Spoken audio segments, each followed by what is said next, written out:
vía biliar, que tiene la sensación de llenura postprandial, síntomas como esos, que ya al paciente le alerten de que necesita, que está con unas molestias, que vaya a un cuarto de urgencias y que necesita hacerle otro estudio de imagen porque hay una duda acerca de algo que le molesta a nivel del abdomen superior. Sin embargo, son tumores muy pequeños, 4 centímetros, 3 centímetros, o que en vez de estar a nivel de la superficie del hígado, de estar intrahepático, probablemente no generen nunca ningún síntoma y probablemente hasta tampoco crezcan ni requieran ningún tratamiento. Por eso lo veremos obviamente en el transcurso de la charla. Tumores benignos de hígado hay muchísimos, la mayoría son raros, porcentajes muy bajos que aparezcan o que causen síntomas, 2, 3%, 1%. Los estudios de imágenes inicialmente, obviamente a todo paciente siempre es un ultrasonido hepatobiliar o por un ultrasonido abdominal general para detectar a ver qué es la razón de la molestia, que principalmente es dolor. Los laboratorios usualmente son normales, que como son patologías estructurales del hígado, no son patologías de la función del hígado, así que para la función hepática van a estar normales, la bilirrubina van a estar normales, no tendrán ni leucocitosis, a menos que se haya un absceso, por ejemplo.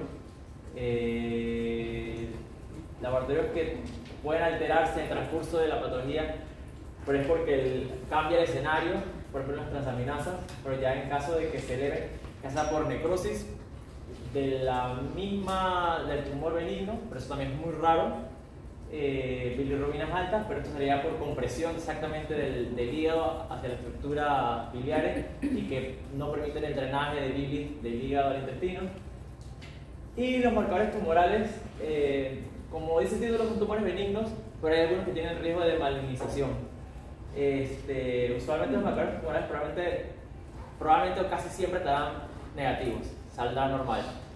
Ya para que salga maligno, porque obviamente ya ese tumor benigno ya hizo alguna degeneración que te lleva entonces ya sea que tenga síntomas, hace estudio de imagen y por estudio de imagen no pareciera algo benigno o lo usual, y que la tomografía, por ejemplo, que es el siguiente estudio después de un ultrasonido, que te oriente a que se ha cambiado y que haga un marcador tumoral y que se haya alterado por lo menos el CA o la fetoproteína, pero es inusual que cambien porque usualmente no son exactamente no es usual que degeneren, pues. O sea que probablemente no aporten mucho para la parte inicial diagnóstica. Sin embargo, obviamente, todos esos tumores benignos de hígado que al final requieran una cirugía siempre se envían a patología y allí ya viene entonces el diagnóstico final, pues, si es un tumor quístico, si es un cistadenoma, si es un adenoma hepático, una neoplasia nodular o un hemangioma. Entonces, por lo menos vemos aquí la diferencia, los tumores benignos de hígado, que pueden ser quísticos, como ven aquí, ven el acúmulo de líquido y su borde estructural, que es muy diferente al tumor sólido. ¿Okay? Las lesiones benignas pueden ser quísticas, quiste simple, que pueden tener 1, 2, 3 quistes en el hígado, enfermedad poliquística del hígado, que es prácticamente toda la superficie del hígado. Son uno o varios quistes, prácticamente no hay arquitectura hepática, cistadenomas, quistes hidratídicos, accesos ya sea medianos o piógenos, accesos que pueden ser ya sea por algún parásito, ya sea infecciones retrógradas hacia el hígado, o pueden ser piógenos, por ejemplo en casos de pacientes con polidocolitis que hagan colangitis y que esa colangitis produzca reflujo biliar y que ese reflujo biliar lleve a producir abscesos hepáticos a nivel intraparenquimatoso, es uno de los casos. Para empezar, los quistes simples, la incidencia es de 2.5 y 18%. Muchos pacientes viven toda su vida con un quiste y que nunca se lo detectan, ya sea porque hicieron un estudio por otra patología o otra sintomatología e incidentalmente hacen el diagnóstico, a menos que ese quiste crezca 10 centímetros, 15 centímetros y comprime usualmente el estómago, comprime la parrilla costal que genere síntomas y por eso que se hace el diagnóstico inicial. Pero usualmente son asintomáticos. Como ya dije, los síntomas dependen de la localización, el tamaño, las estructuras adyacentes. El diagnóstico obviamente siempre va a ser inicialmente un ultrasonido y si por ultrasonido hay dudas con respecto al diagnóstico o algo que establezca que no parezca un quiste, o que puede, como al final el ultrasonido va a detectar si tiene líquido o sólido, y el diagnóstico diferencial no lo puede hacer por ultrasonido, probablemente ameriten una tomografía para poder hacer el diagnóstico final, ya que muchas lesiones de hígado, tanto benignas como malignas, a veces ni siquiera necesitan un diagnóstico histopatológico para hacer el diagnóstico definitivo y el estudio de imagen sea suficiente. El tratamiento, obviamente, como les dije, de un quiste simple no hay tratamiento médico. El tratamiento ya va a ser quirúrgico en caso tal de que presente síntomas. Como dice aquí, mayores de 6 centímetros causa síntomas, sin embargo, pónganse que en los segmentos posteriores del hígado, en el 6-7, tenga un quiste de 4 o 5 centímetros y que comprime la parrilla costal y eso le molesta, no necesariamente tiene que tener 6 ni 10 centímetros para que genere síntomas. Entonces, es una razón por la que si ya el paciente tiene síntomas, no importa el tamaño, entonces requiere cirugía. No se vayan con la idea de que el tamaño es algo definitivo, es más que todos los síntomas. Y eso va en general para la mayoría de los tumores benignos. Y obviamente los síntomas van a aumentar con el aumento de la tasa de con que mayor sea el tamaño, mayor probabilidad de síntomas. El tratamiento puede ser drenaje percutáneo versus estrechamiento. Obviamente el drenaje percutáneo, que lo hace un radiólogo intervencionista, al final le pones un catéter a ese quiste, drenas el quiste, pero la estructura, la pared del quiste sigue allí. La probabilidad de que eso vuelva a crecer es muy alta, muchas veces porque lo que mantiene el flujo del líquido dentro de eso muchas veces son canalículos biliares muy pequeños que van a persistir siempre un líquido biliar dentro de ese quiste y van a perpetuar ese crecimiento. Por eso que al final el tratamiento de los quistes hepáticos, ya cuando generan síntomas, viene a ser el estrechamiento hepático del quiste, que se hace inicialmente laparoscópico y consiste en quitar el techo o la capa superior del quiste, drenar ese líquido y dejar el resto de la pared quística posterior que está añadida al parénquima hepático allí. Y obviamente siempre dejamos un drenaje, porque como les dije, como la mayoría de las veces lo que mantiene la perpetuidad del quiste son canalículos biliares, puede ser que se mantenga drenando bilis en el postoperatorio, sin embargo es el menor de los casos y si lo haces en muy pocas cantidades que requiera algún otro tratamiento adicional. Aquí más el quiste, como lo ven, esto aquí es hígado y aquí todo el quiste. Cuando se hace el estrechamiento, se quita esta parte de aquí arriba, que es el techo del quiste, se drena el líquido y obviamente queda un gran orificio en el hígado. Eso no significa que el paciente va a tener una anomalía en la función hepática, porque al final eso no es parénquima hepático, es solamente líquido dentro de una cavidad. En el caso de la poliquitosis hepática, obviamente ya esto no es un solo quiste ni dos, ya son múltiples quistes. Entonces, como les dije, el quiste simple se opera porque tenía síntomas. Entonces, obviamente, un paciente con poliquitosis, usted pensaría que, bueno, lo ideal sería entonces estrecharle a todos los quistes. Sin embargo, no puedes estrechar 10 o 11 quistes que ocupan todo el parénquima y lo dejas sin hígado.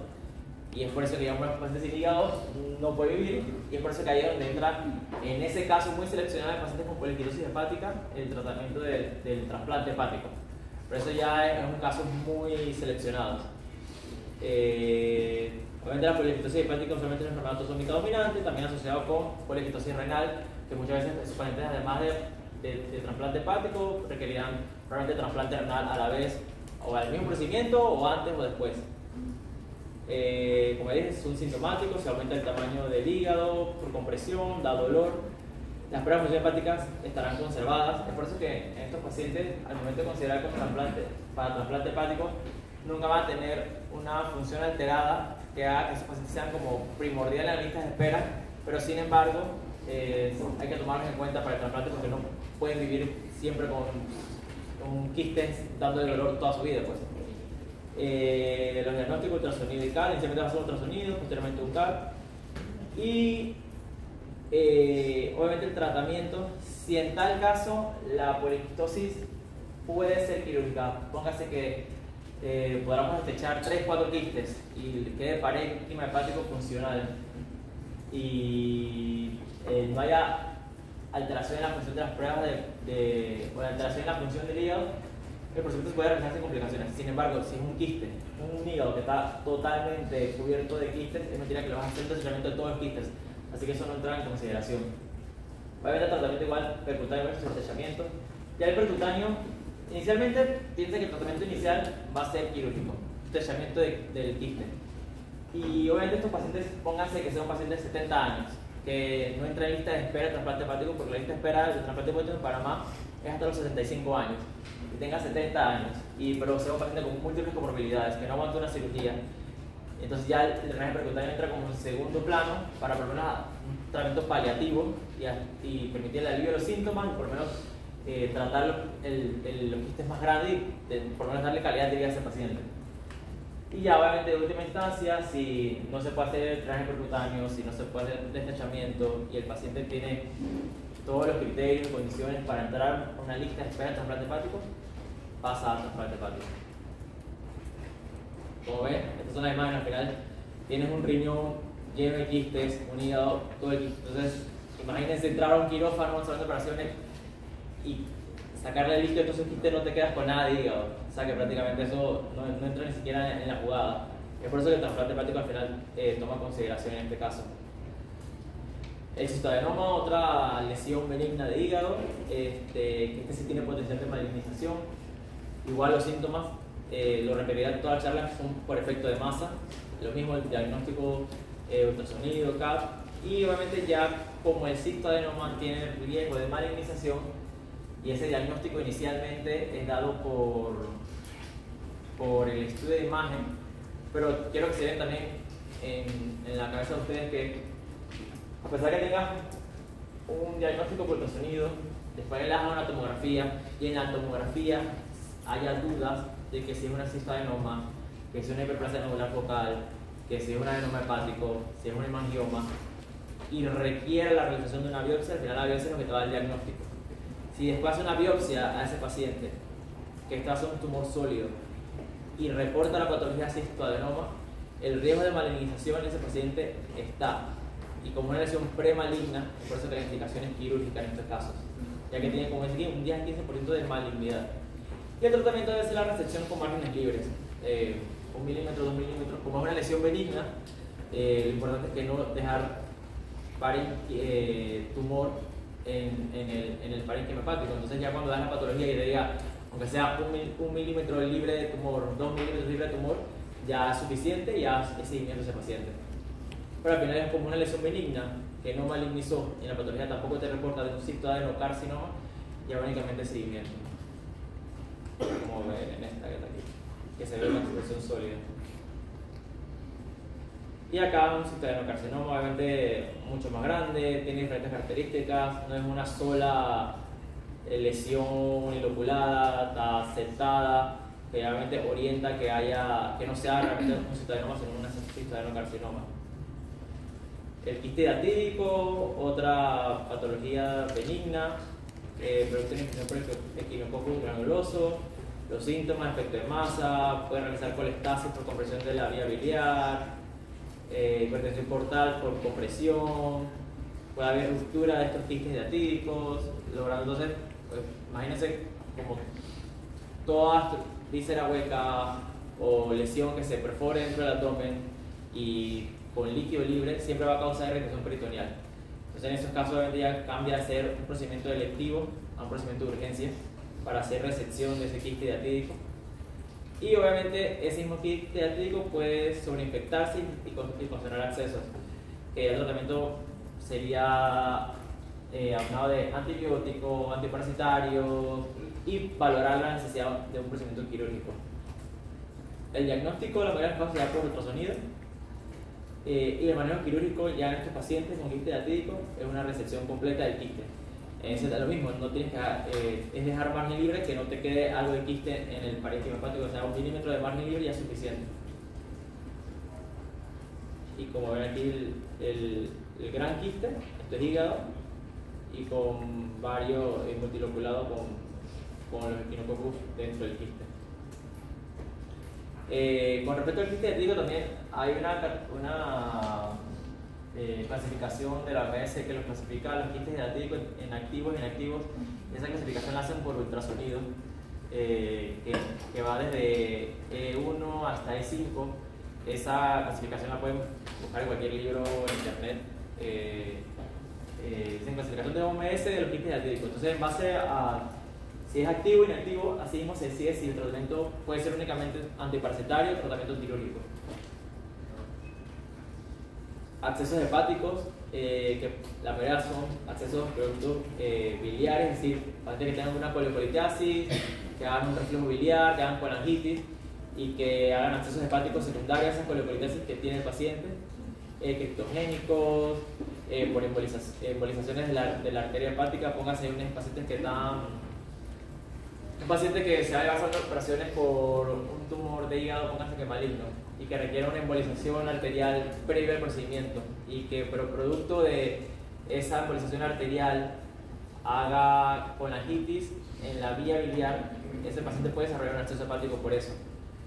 Trombosis en la vena corta, obviamente por el flujo de trombos dentro del parénquima hepático puede llevar a desarrollar accesos hepáticos. Un trauma en el hígado, un accidente vehículo-motor, y por una ruptura y que haga un hematoma, y que ese hematoma no se dé tratamiento quirúrgico y que después requiera o que después se transforme en un absceso, puede ser una causa. Complicaciones con quimioterapia también, y los gérmenes más comunes: E. coli, Staphylococcus aureus, Streptococcus viridans y Klebsiella. Hasta ahorita, ¿alguna duda? Yo sé que es bastante información y son muchos tumores benignos, pero cualquier cosa pueden ir preguntando.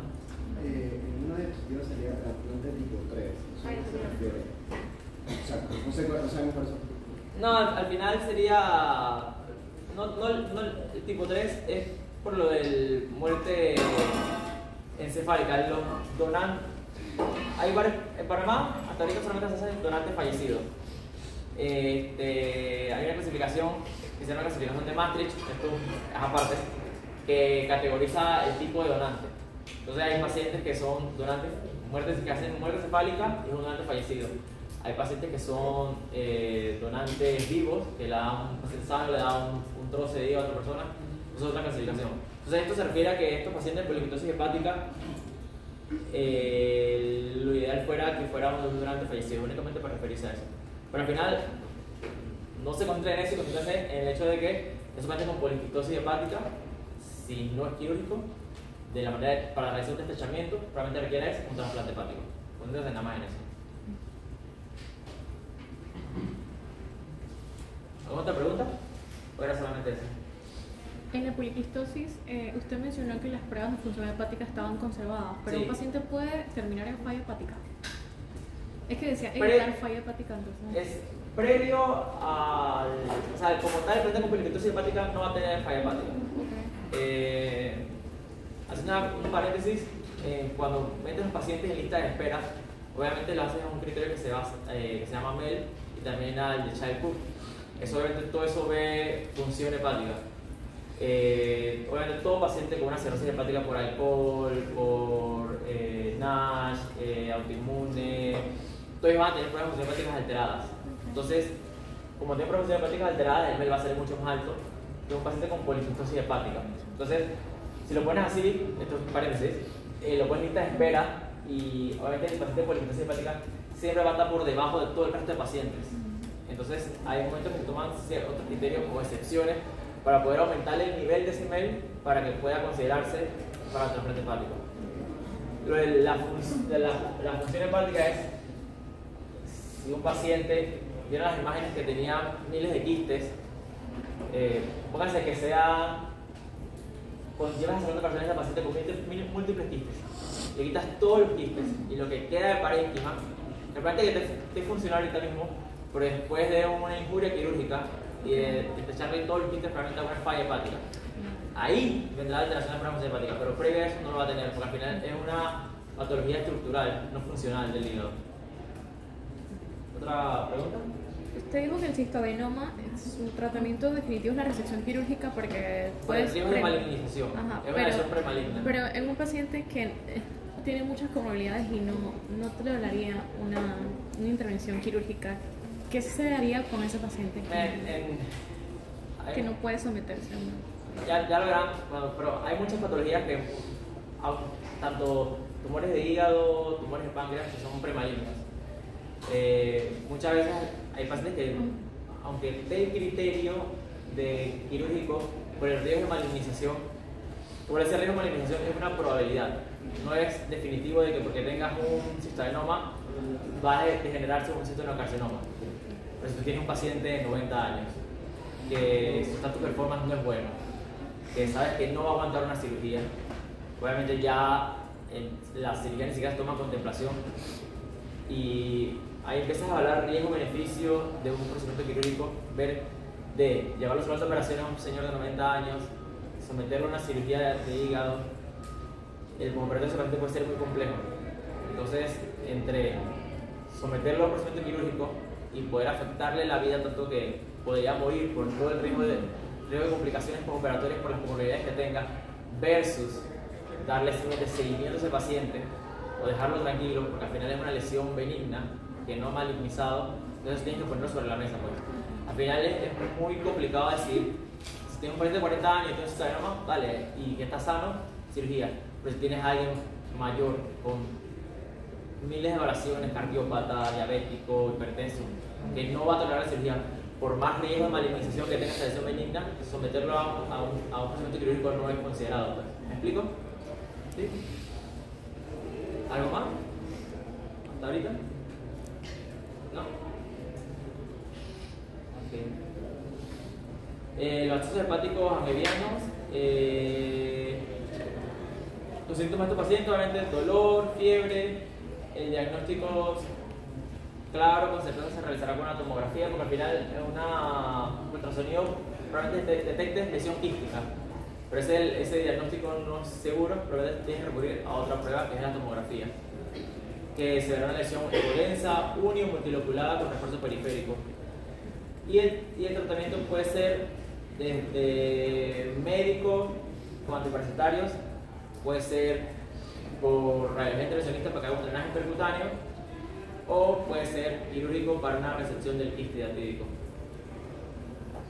El tratamiento empírico obviamente varía dependiendo de la causa, si son piógenos como streptococo, bacillus negativo, anaerobios, puede ser desde metronidazol con ceftriaxona, metronidazol con ciprofloxacino, o otras alternativas como meropenem y ertapenem, en caso tal de que el paciente no responda al tratamiento antibiótico. Obviamente el tratamiento antibiótico siempre va escalonado, así como el tratamiento analgésico igual.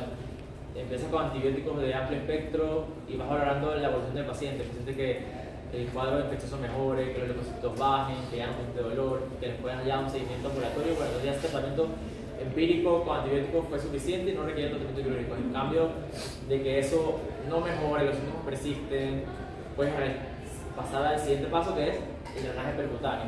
Y ya obviamente si el drenaje percutáneo fue incompleto, no mejora, sigue con los síntomas, ya la cirugía es la última instancia. Tienes que tener en cuenta que al final la cirugía, casi todas las patologías, lo quirúrgico siempre es el último paso a seguir, a menos que la cirugía sea el único tratamiento para ese paciente o esa patología. Los abscesos hepáticos, obviamente, todo absceso hepático siempre tiene una causa, que puede ser bacteriano, puede ser por infección ascendente, ya sea una diverticulitis, una apendicitis. Como saben que el drenaje venoso de todas las venas cólicas, yeyunales, todo al final llega a la vena porta y esa vena porta pasa al hígado, la causa de un absceso hepático es múltiple. Entonces, obviamente, además de tratar el absceso hepático con antibióticos, hay que buscar la causa del absceso hepático. Pónganse pacientes con trombosis portal. La trombosis portal no aparece de la nada, entonces hay que buscar ese paciente cirrótico, ese paciente hizo una infección en otro sitio del cuerpo que generó trombos o émbolos que llegaron a esa porta. O sea, al final no es solamente concentrarse en el hallazgo inicial, que es el acceso, sino buscar la causa de ese acceso. Y obviamente, como les dije, inicialmente cuando vayan internado, los que dejan cirugía, y esos abscesos hepáticos probablemente los llegan a cirugía por una interconsulta. Un paciente que lo hospitaliza en medicina interna o geriatría porque está con fiebre, que no mejora la fiebre, que está con dolor, hace un estudio de imagen, reporta un absceso hepático, probablemente medicina interna y geriatría lo hospitalizan y después nos hacen la consulta a nosotros. Si son abscesos hepáticos pequeños, que no son tantos y que se pueda dar un manejo con antibiótico, con manejo antibiótico responde, no requiere cirugía o no requiere un traje percutáneo, ya, eso también está cumplido. Sin embargo, ya es un acceso hepático muy grande, 10 centímetros, 12 centímetros, que con antibióticos no va a mejorar, con el drenaje percutáneo no sea suficiente, probablemente haya que llegar hasta un procedimiento quirúrgico que es el drenaje como un destrechamiento hepático por el absceso. Pero esto ya también es la última instancia. Concentrarse siempre que siempre haga un tratamiento médico, tratamiento intervencionista y por último tratamiento quirúrgico en caso tal de que los otros tratamientos no funcionen o no resuelvan la patología del paciente. Como ven aquí ven, esto es estructura normal del hígado alrededor y aquí el acceso hepático. Obviamente por la necrosis, la infección bacteriana, tiene gas en su interior, líquido. Aquí igual lo mismo. Todas las que mencioné eran lesiones quísticas y ahora vamos para las lesiones que son benignas pero son sólidas. Hasta ahorita, ¿todo claro? Sí, en el manejo intervencionista decía que irrigar el catéter, ¿pero se hace con salina o con algún tipo de antibiótico? No, con salina. Esos tratamientos percutáneos, usualmente cuando son accesos muy grandes o que el radiólogo sienta que no pudo drenar la totalidad del quiste y como el riesgo de que después del drenaje percutáneo siga botando bilis o pus, el radiólogo deja el drenaje puesto allí y para evitar que se tape obviamente el drenaje se irriga por lo menos 3 veces al día, con 10 veces de salina, 20 veces de salina. Por eso hay algo empírico la cantidad que le estoy diciendo. Lo ideal es drenarlo, no permitir que se tape, porque eso les tocará al internado, porque es mentira que el radiólogo vaya a drenar ese catéter y les tocará a ustedes drenarlo cada turno o una vez al día ese catéter para evitar que se tape y para permitir siempre la salida del material. Ya ese drenaje percutáneo se retirará con 5 o 7 días donde el paciente no tenga leucocitosis, y además ya no esté drenando nada por el catéter, que el estado clínico del paciente mejore, entonces ya después el catéter se retira y ya eso se deja ahí tranquilo. Ya después ese paciente tiene que hacer este estudio de imágenes control posteriores, ya sea o con ultrasonido, si el radiólogo considera que el ultrasonido es suficiente para valorarlo, pero si es un paciente que inicialmente por ultrasonido no se evaluaba bien la imagen o era confuso y requiere una tomografía, probablemente el estudio de imagen de elección para el siguiente será una tomografía. ¿Okay? Lesiones sólidas, también hay varias: hemangioma, adenoma, hiperplasia anular focal, adenomatosis hepática, hiperplasia anular regenerativa o angiomiolipoma. Empezamos con el hemangioma. Es un tumor benigno, es el más común, en un 70% de los casos, entre todos los tumores benignos sólidos.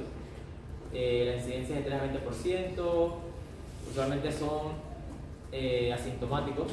Obviamente lo mismo, la probabilidad de tener síntomas es por el tamaño o por la cercanía a otras estructuras o la compresión a otras estructuras. Usualmente siempre serán incidentales, pacientes que se realizan una tomografía por otra patología y aparece un hemangioma que se puede diagnosticar únicamente por tomografía, que no es necesario realizar un diagnóstico histopatológico. Y ya el riesgo con los hemangiomas, a pesar de que es una lesión benigna que no maligniza y que usualmente es pequeña, pero que puede crecer con el tiempo, el problema es ya cuando son hemangiomas mucho más grandes, más de 10 centímetros, que pueden o causar la sintomatología que ya les expliqué, o existe también el riesgo de ruptura y que obviamente haga una peritonitis abdominal por sangre, porque lo que hay contenido en ese hemangioma es sangre. Así que el hemangioma no es una estructura que vas a someter a un drenaje percutáneo, porque vas a dar sangrando al paciente por dentro, ni un tratamiento que el radiologista pueda hacer. El tratamiento al final va a ser quirúrgico si lo amerita, ya sea por síntomas o por el tamaño, para evitar el riesgo de perforación.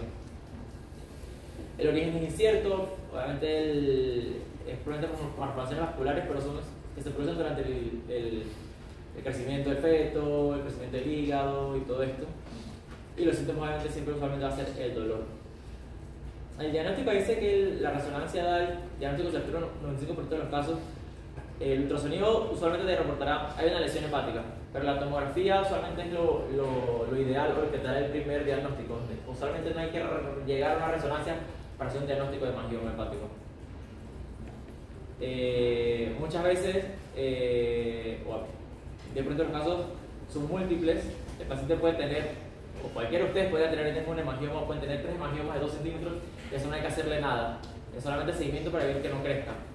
Que ya cuando tenga complicaciones como dolor, alteraciones de la estructura interna o síndrome de Casa-Buschneri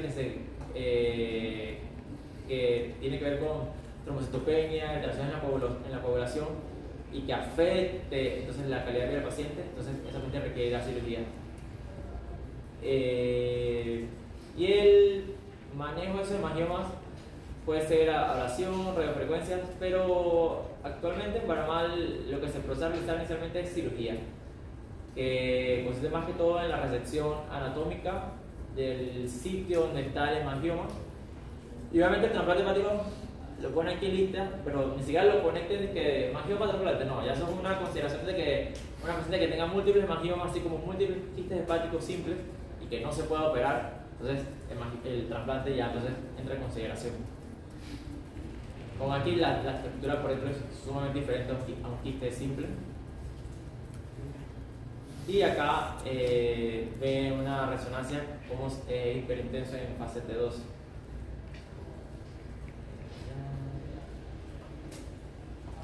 Hiperplasia nodular focal, tumor sólido benigno, del 0.3 al 3%, usualmente son asintomáticos, el diagnóstico es incidental, se asocia con un hemangioma muchas veces.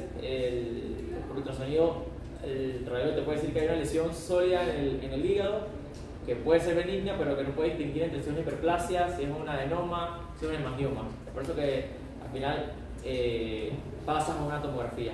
Y si por tomografía aún el diagnóstico es incierto, y hay una sospecha de hemangioma, por ejemplo, y que no lo vas a someter a una punción por el riesgo de que sangre, entonces ya lo llevas a un salón de operaciones para hacer una resección, y al final la patología te dará el diagnóstico final de esa lesión. Y ahora, si es una hiperplasia nodular focal, una lesión benigna que no maligniza, no necesita más seguimiento. Si obviamente a pesar de la tomografía hay dudas del diagnóstico y la resonancia te puede aportar algo más, entonces se realiza una resonancia para hacer un diagnóstico certero. Y el tratamiento en tal caso de que sea una lesión pequeña, 2, 3, 4 centímetros, pero que como sabes que no maligniza y no causa síntomas, y lo detectaste de una manera incidental por un estudio de imagen que se hizo por otra causa, entonces obviamente el tratamiento ¿qué es? Observación. A menos que él sea síntoma de dolor en hipocondrio derecho persistente, o que comprime pongas el estómago, que cause herpes lateral, entonces ya obviamente como es la sintomatología, es lo que lo va a llevar a la decisión de tratamiento quirúrgico. Y la cirugía se hace ya sea por sintomático o porque les expliqué que no hay capacidad para poder descartar que no sea una malignidad, porque ya a veces, aunque hagan tomografía y resonancia, no hay suficiente información para decir con claridad de que es una hiperplasia nodular focal. Y como la hiperplasia nodular focal, por estudio de imagen, es similar al adenoma, y el adenoma sí tiene riesgo de malignización, y dependiendo si es pacientes varones con hiperplasia con adenoma y que el tratamiento siempre es quirúrgico, entonces como está la duda diagnóstica, entonces el tratamiento va a ser quirúrgico para llegar a un diagnóstico del paciente, porque al final es, y lo verán en el transcurso de su vida, que al final uno dispara para la mayoría del paciente para tener el diagnóstico certero, siempre cuando no vas a causar más daño de lo que le estás ofreciendo en el momento. Así que al final siempre no hay, y lo verán, que no hay una cosa que sume 2 más 2 es 3, 4, sino que tienen que sumar muchos factores y ver exactamente de que cuando hago un estudio de imagen, y esto siempre toman en consideración cuando estén internados, por ejemplo, si te van a pedir un laboratorio, pregúntese para qué lo van a pedir, te va a ofrecer algo, te va a cambiar algo en el tratamiento del paciente, te va a hacer un estudio de imagen y te va a hacer un cambio en eso si tú vas a mandar a un laboratorio o una imagen, pero al final el resultado que te dé no va a cambiar nada en ese paciente, entonces no gasten insumos, no gasten tiempo, ni sometan al paciente a una radiación y a pruebas necesarias. Es por eso que estos pacientes, si tienen un diagnóstico de hiperplasia y que no le está molestando, ni siquiera hagas una resonancia solamente para confirmar, ni lo metas a una biopsia solamente para reconfirmar, ni lo vas a llevar a una cirugía para reconfirmar, si ya tienes un diagnóstico por imagen. ¿Ok? Aquí ven el hiperplasia nodular focal, muy diferente a un hemangioma o a un absceso hepático. El adenoma el predominio es mayor en las mujeres. Obviamente la relación más fuerte para que haya predominio en las mujeres es la causa hormonal, los anticonceptivos, el embarazo, la obesidad, síndrome metabólico se asocia, NASH, uso de esteroides, obviamente el síntoma, como ya mencioné, va a ser dolor, el diagnóstico, una tomografía te puede dar un diagnóstico de adenoma hepatocelular, pero sin embargo si hay dudas ante la tomografía, el resonancia te puede dar con más claridad el diagnóstico. El riesgo de ruptura obviamente aumenta a medida que aumenta el tamaño, así mismo como un hemangioma. Y el riesgo de malignidad, aquí dice a partir de 5 centímetros. Sin embargo, hay diferentes categorías que igual se las voy a, cuando termine la charla, bueno, ya se las mandaré con el cable para que les mande unos algoritmos de todos los tumores benignos que es más dirigido acerca de qué hacer con cada lesión, el tamaño y eso. Pero aquí dice que el riesgo de malignidad aumenta a partir de 5 centímetros. Sin embargo, en pacientes masculinos, debido a que los adenomas hepatocelulares, la parte celular, hay varias clasificaciones de mutaciones beta-catenina y otras moléculas, que en hombres el riesgo de malignidad es mucho más alto que en mujeres. Es por eso que en hombres, no importa el tamaño que tenga la lesión, y tienes un diagnóstico de adenoma hepatocelular por imagen, o hayan tenido que hacer una biopsia para hacer el diagnóstico porque era incierto el diagnóstico, y tienes uno masculino de cualquier edad, con una adenoma ya sea de 2 centímetros o 6 centímetros, el tratamiento va a ser quirúrgico. En mujeres es diferente, porque la relación molecular con la alteración de esa adenoma no tiene tanto riesgo de malignización como es en los hombres. Y usualmente, como el adenoma hepatocelular está relacionado con el uso de anticonceptivos, muchas veces haces la suspensión del tratamiento con anticonceptivos y muchas veces el adenoma o disminuye de tamaño, o no crece, o desaparece, y no es necesario nunca someterlo a un procedimiento quirúrgico. ¿Okay? El adenoma, ¿hasta ahorita? ¿Alguna duda? Adenomatosis hepática, que son pacientes ya con más de 10 adenomas, por eso la palabra adenomatosis. Los mismos síntomas es por dolor, diagnóstico, obviamente el mejor diagnóstico siempre va a ser la resonancia, pero si el estudio de imagen, como les mencioné, es la tomografía y la tomografía te da suficiente información, hay que someterlo a otro estudio de imagen. Y aquí, como ven, la parte está de los hombres que están relacionados con la alteración molecular beta-catenina. Entonces esa alteración aumenta el riesgo de malignización, y por eso que los hombres que tengan una adenoma hepatocelular, el tratamiento es quirúrgico, no importa el tamaño. Y si no, es mujer y tiene 12 adenomas, pero son 2 adenomas de 3 centímetros, que no necesita cirugía porque no le molesta, y que durante el seguimiento se mantienen los mismos adenomas, que no crecen, que no se ven cambios en la característica de eso, hay que someterlo a cirugía y se hace seguimiento del paciente. Aquí para lesiones, todo el lóbulo hepático izquierdo y derecho. La hiperplasia nodular regenerativa, otra patología benigna. El diagnóstico se hace por biopsia, en algunos casos porque es difícil hacer el diagnóstico por imagen, que un radiólogo te diga es una hiperplasia nodular. Probablemente te digan hiperplasia nodular versus adenoma, y muchas veces los pacientes pasarán a una biopsia percutánea para hacer el diagnóstico. Y si esa hiperplasia nodular regenerativa está asociada con hipertensión portal, y esa hipertensión portal ya es por cirrosis hepática, esa cirrosis hepática llega a un trasplante hepático, entonces ahí cambian las consideraciones de la cirugía. Pero ese paciente tiene una sola lesión única de hiperplasia nodular, ya está confirmada por diagnóstico hepatológico, no es necesario someterle a ni una cirugía, una resección, ni mucho menos un trasplante hepático. La angiomiolipoma, otro tumor benigno sólido, es raro, es un conjunto de formaciones, alteraciones en los vasos sanguíneos, grasa, músculo liso, usualmente un hallazgo incidental que puede ser único o múltiples. Los síntomas iguales asociados a compresión por efectos de masa. El diagnóstico, la mayoría de veces el diagnóstico es realizado por resonancia magnética. Es verdad que hay reportes de transformación maligna, sin embargo usualmente, como son lesiones raras, la probabilidad de que un radiólogo te diga que esa lesión que está viendo sea una hemolipoma, probablemente ese paciente antes tenga que pasar por una biopsia percutánea para hacer el diagnóstico.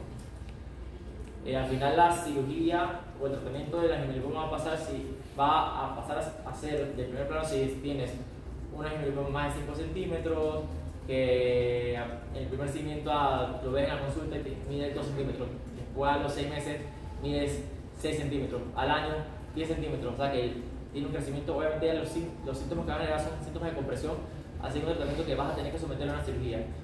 Esto que acabas de decir del crecimiento de las lesiones va para todo. Todas las lesiones benignas, quísticas o sólidas que no tengan indicación de cirugía por el riesgo de malignización y que crezcan con el tiempo, requerirán cirugía eventualmente.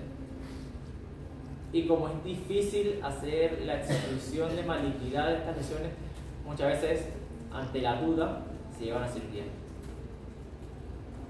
Y estas lesiones, aquí ocupa prácticamente todo el hígado y solamente le queda esto aquí. Luego el hepático izquierdo con el segmento 2, 3 y el 4.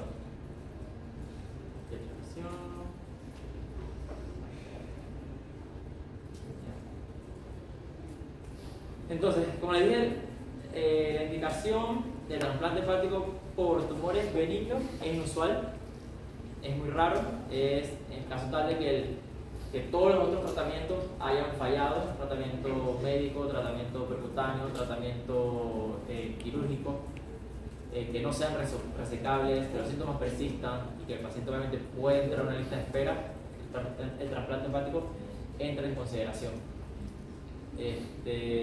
Obviamente va a ser el paciente que tenga un alto volumen tumoral de la lesión, muchas veces asociadas a enfermedades metabólicas, y esas enfermedades metabólicas son criterios algunos de trasplante hepático además.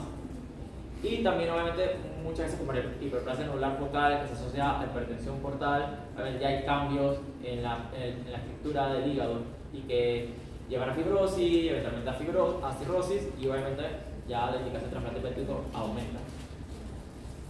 El trasplante hepático, como les mencioné, puede ser en adenoma hepático, en hematosis hepática, en hemangioma hepático, policitosis, en todas estas que les mencioné. Pero dentro de la lista de todas las causas de trasplante hepático, créanme que esto será el final de la lista en menos de 1% de los casos, o prácticamente esos pacientes casi nunca lo verán. Lo que más verán un paciente que va de trasplante hepático probablemente sea una policitosis hepática. El resto es inusual que no se haya podido resolver, ya sea de manera médica o de manera quirúrgica o una resección. Es muy raro.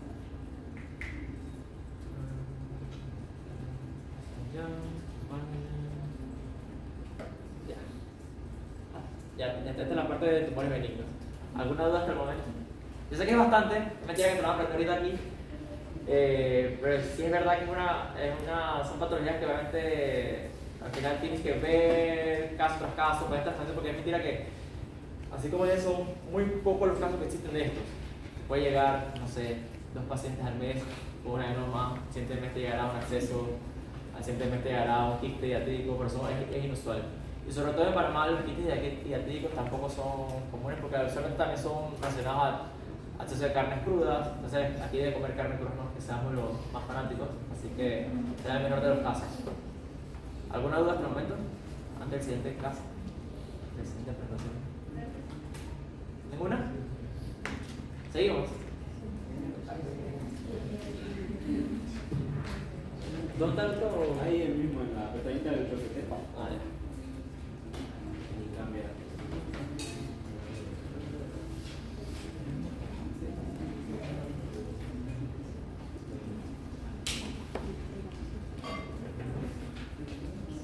Ok, la hipertensión portal. La hipertensión portal son múltiples las causas. La hipertensión portal es parte de esa cirrosis hepática avanzada que obviamente lleva a un aumento, ya sea por un aumento del flujo vascular a nivel de la porta, una falta de ese flujo de salida del flujo portal a través de la vena hepática, ya sea por una anomalía o degeneración de la misma parénquima hepático, que los sinusoides hepáticos no sean capaces de permitir el filtro o el flujo de sangre. El mismo hígado va a llevar a que esa estructura o alteración, ya sea por la cirrosis, a nivel de los sinusoides, cambie, se altere y el flujo de entrada, ya sea que esté acelerado o disminuido por la causa que sea, pero que no permita ese flujo de salida, entonces eso va a llevar a una hipertensión portal. La hipertensión portal obviamente ya está causada porque hay una resistencia vascular a nivel de los sinusoides, ya sea porque tiene un origen hepático, ya sea una cirrosis por alcohol, una cirrosis por NASH, una cirrosis por hepatitis autoinmune, y que además tengas o un aumento del flujo o una disminución del flujo vascular. La hipertensión portal es un aumento de la presión de la vena porta por encima de 12 milímetros de mercurio o un gradiente de presión mayor de 7. Para el trasplante hepático, con todo paciente, en verdad, idealmente que se someta a un procedimiento quirúrgico de hígado y que consideres que ese paciente, la función hepática no es normal, ya sea por alteración de las pruebas de función hepática. Esos pacientes deben ser sometidos a una medición del gradiente de presión portal. Que eso lo hace un radiointervencionista a través de un catéter percutáneo que entra a través de la cava y que llega a nivel de la porta para hacer esa medición. Ese gradiente se clasifica en 3 grados, o sea, de 0 a 5, de 5 a 10 y mayor de 10. De 0 a 5 es un gradiente que está prácticamente normal, que un procedimiento quirúrgico se puede realizar en ese hígado y que no va a tener complicaciones posteriores a ese paciente. Un flujo de 5 a 10 obviamente ya te alarma o te alerta de algo que está pasando, pero no contraindica una cirugía, y mayor de 10 milímetros de mercurio ese gradiente te contraindica una cirugía, no importa qué. Por lo tanto, con un gradiente mayor de 10, ningún procedimiento quirúrgico se puede realizar en ese paciente, y no solamente estoy hablando de procedimientos quirúrgicos a nivel del hígado, sino cualquier otro procedimiento quirúrgico que le lleve por una anestesia mayor, que el flujo vascular, el drenaje portal no es el adecuado y que va a traer complicaciones hemodinámicas en el paciente. Así que una cosa que siempre se debe tener en consideración en esos pacientes donde se vea que ya tenga un diagnóstico de base de una patología hepática, o pacientes que simplemente tengan alteraciones de la función hepática que puedan orientar de que hay algo que está pasando en ese parénquima hepático. El flujo obviamente depende del flujo sanguíneo intestinal y de la resistencia por la presión del sinusoide. El aumento de la presión lo causa la variación de la velocidad del flujo y el aumento de la resistencia a través del hígado. Las causas de la hipertensión portal son múltiples. Hay causas intrahepáticas, prehepáticas, poshepáticas. Intrahepáticas como hiperplasia nodular, tumores benignos de gran volumen que no permiten el drenaje, hepatitis, drogas, sarcoidosis, quitosoma, enfermedad inclusiva, fibrosis hepática congénita y cirrosis. Prehepáticas, trombosis portal o esplínica, probablemente no permite un flujo adecuado de sangre al hígado. Shunt arterioportales, ya sea por con cirrosis, que obviamente no hay un flujo adecuado a través de la porta hacia el hígado, así que el mismo cuerpo tiene que buscar o desviar el flujo sanguíneo y genera varices, venas colaterales, shunts esplenorenales para poder desviar esa circulación. Y pues hepática, síndrome de Buchiari y obviamente pacientes con pérdida cardíaca. Aquí obviamente ven el mismo cuadro, nada más explicado a través de los diferentes órganos o áreas que pueden causar una hipertensión portal. Como hay hipertensión portal, es una causa producto de la enfermedad de base, ya sea por una patología cardíaca, una patología de la vena cava inferior, una patología estructural a nivel de las venas suprahepáticas, o la patología como tal del hígado, o alteraciones en el flujo vascular de esa persona. Entonces, inicialmente hay una injuria, una lesión hepática que va a llevar a una destrucción del parénquima hepático, que lleva a áreas de necrosis y que puede, como saben, el hígado es capaz, los pacientes son capaces de regenerarse. Es por eso que pacientes que se puede realizar una hepatectomía y ese hígado crece siempre cuando el hígado sea sano. Si la regeneración es adecuada, porque todavía el estado de la enfermedad o de la cirrosis no es tan avanzada, el hígado es capaz de regenerarse y permitir que crea nódulos de regeneración, pero que no amerite un tratamiento más allá como un trasplante hepático. Si ya la regeneración se encuentra afectada, el funcionamiento del hígado se encuentra afectado, hay una destrucción de la trama reticular, afectación del flujo, necrosis extensa, malnutrición, inhibiciones en los factores de proliferación del hepatocito, ya esa capacidad del hígado de generar no es posible, y es por eso que ya la cirrosis avanza y ya llega a una fase terminal de la cirrosis que realmente va a requerir un trasplante hepático. ¿Hasta ahorita? ¿Alguna duda? ¿No? Los síntomas principales y complicaciones de la infección portal incluyen hemorragia gastrointestinal por varices esofágicas, secundarios a, obviamente, como tiene una hipertensión portal, ya les expliqué que siempre el cuerpo va a buscar ese flujo de sangre hacia dónde llevarlo, y hace que todas esas pequeñas venas normales del cuerpo humano que rodean el esófago o que dentro del estómago hagan una hipertrofia, se acumulen, hagan unos ballones de sangre y obviamente se pueden perforar, por eso las varices esofágicas, buscando una descompresión portal, obviamente, por el aumento de la hipertensión portal. Los pacientes pueden tener ascitis, encefalopatías agudas o crónicas, esplenomegalia, por producto del aumento del flujo vascular, y como de la vena porta sale de la vena mesentérica superior junto con la vena esplénica, da el flujo, da la vena porta. Si hay un aumento del flujo vascular a nivel de la circulación sistémica, obviamente ese flujo vascular, como no puede pasar hacia el hígado por un incremento de los sinusoides hepáticos, ese flujo portal se va hacia otras áreas, ya sea hacia la varices esofágica, hacer cavernopatosis o irse hacia el vaso y que lleva una esplenomegalia. Y entonces ya producto de esta esplenomegalia vienen complicaciones después, como una hemólisis, trombocitopenia y leucopenia, y todo esto va en conjunto con la cirrosis. Por eso que la cirrosis no es una patología que puedes manejar enfocado a un solo producto, tienes que ver varios escenarios.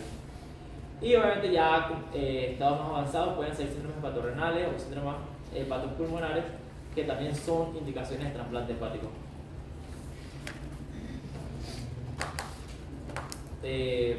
Obviamente el diagnóstico de esos pacientes con hipertensión portal, que ya cuando los detectas son pacientes con ascitis, porque hizo una hematemesis, que hiciste una endoscopía, que detectaste varices, que hace cuadros de encefalopatía, obviamente ya tienes las causas de los síntomas que estás teniendo, pero no sabes la causa, qué está causando esto. Así que tienes que buscar la causa de la enfermedad hepática. Entonces, tanto para trasplante hepático como un diagnóstico inicial de un paciente de una enfermedad hepática, tienes que hacer laboratorios completos, el perfil de coagulación, las pruebas de funciones hepáticas, anticuerpos. Obviamente tienes que descartar cuál es la causa, si es una enfermedad hepática por alcohol, una enfermedad hepática por acúmulo de grasa, una enfermedad hepática autoinmune, una cirrosis biliar primaria, una encefalitis esclerosante. O sea, son múltiples las causas, y es por eso que el diagnóstico va desde miles de pruebas de laboratorio, ultrasonido, tomografía, resonancia, biopsias, endoscopías, colonoscopías, angiotomografías, y también mediciones, como les dije, medición hemodinámica de la presión portal transjugular, que es lo que te permite medir el gradiente venoso. El tratamiento, obviamente, lo ideal cuando tienes ya la cirrosis hepática, que tienes todas las complicaciones del mundo, ascitis, encefalopatía, hematemesis por rotura de varices, obviamente es tratar esas causas, esos síntomas, pero obviamente tienes que tratar la enfermedad de base. Sin embargo, el paciente te llega con, que les puede pasar en el internado, que me pasó, el paciente es cirrótico y te hace una hematemesis que no para, se desangra prácticamente en la sala, tienes que llevarlo de corredera o una endoscopía para ver si pueden poner un clip, para controlar por lo menos la ruptura, y después controlar la parte médica con bloqueadores, que bisoprolol, catenolol, para lograr disminuir la presión portal. Pero obviamente, ¿qué es lo inicial en estos pacientes con hemorragia por varices? Obviamente la reanimación, líquidos a chorro en cantidad, porque no es una cosa que sangra 1 litro, sangra mucho, el paciente se puede morir literal en 10 minutos en tu cara. Pero el tratamiento obviamente es de urgencia, una terapia endoscópica con escleroterapia o ligadura, y ya después recetar los medicamentos como bloqueadores betas o nitratos, solo en combinación, obviamente dependiendo del grado del estado de la cirrosis, y obviamente esto ya consideración ya entra a nivel de un hepatólogo, porque obviamente poner un medicamento, así mismo como le pones un bisoprolol, puede que le traiga, genere el riesgo de encefalopatía. Te tienen que ajustar dosis, cambiar medicamentos y, como les dije, la mortalidad es alta, de una hemorragia digestiva alta, un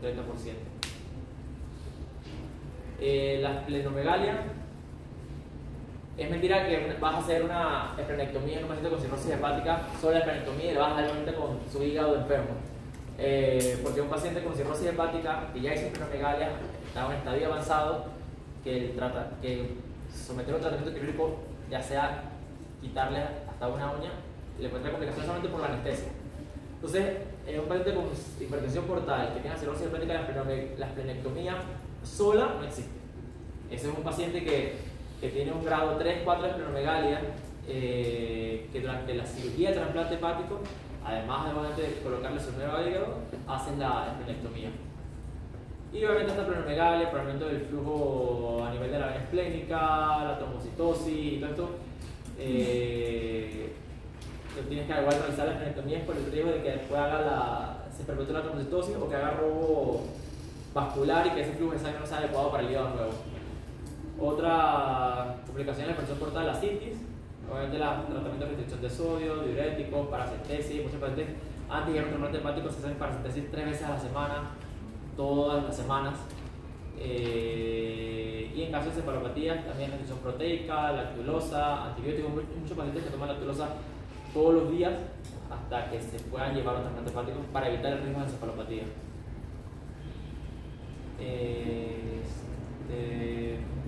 En el caso de pacientes con hipertensión portal que hagan cuadros de hematemesis a repetición, que a pesar de tratamiento endoscópico no mejore, entonces, y que todavía no puedas llevarlo a un procedimiento de trasplante hepático, el tratamiento quirúrgico en estos casos es una opción, que puede ser cierre de esos chums o esas varices, así como también los TIPS, que son derivaciones portosistémicas intrahepáticas transyugulares, para ayudar a reducir el flujo portal y reducir la hipertensión portal, o derivaciones esplenorrenales, que es hacer anastomosis de la vena esplénica a otro chum para desviar el flujo sanguíneo y para evitar que esas varices esofágicas sigan la repetición creciendo y desarrollando, por ejemplo, hematemesis. Y obviamente, si no puedes realizar estos procedimientos o estos procedimientos no resultaron, entonces entra también cabida el trasplante hepático. ¿Alguna duda hasta ahí? ¿No? Okay. El trasplante hepático, como ya lo mencioné, ya es la última instancia o la primera indicación en pacientes con una enfermedad hepática avanzada que no va a mejorar con tratamiento médico. Entonces, el trasplante hepático, ¿cuándo lo vas a considerar? Es cuando la sobrevida de ese paciente, cuando mides el riesgo-beneficio entre tener ese paciente con cirrosis hepática toda su vida y con un MEL, que es la clasificación para ver el grado de daño hepático, veas que someterlo al trasplante hepático aumenta más el riesgo que el beneficio. Entonces es un paciente que no vas a llevar al trasplante hepático. Por eso que el MEL nos ayuda a distinguir que el paciente entra en lista de espera y que no. Un MEL a partir de 15, todo paciente con un MEL a partir de 15 entra al trasplante hepático en lista de espera automático, ya después de pasar todas las evaluaciones. Un paciente, porque quiero que tengan en cuenta que tenga cirrosis hepática no significa que todo cirrótico va a llevar a trasplante hepático.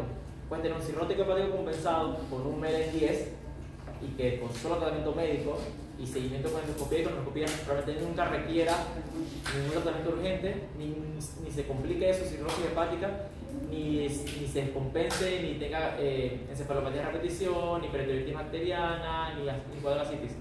En cambio, esos pacientes con MEL arriba de 15, que el tratamiento médico no es suficiente para tratar la causa médica, entonces ahí entra el trasplante hepático.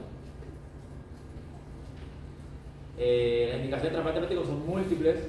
Las más comunes, virales del alcohol, virales, hepatitis B, hepatitis C. Por lo menos en Panamá probablemente veamos más cirrosis hepática por alcohol que virales.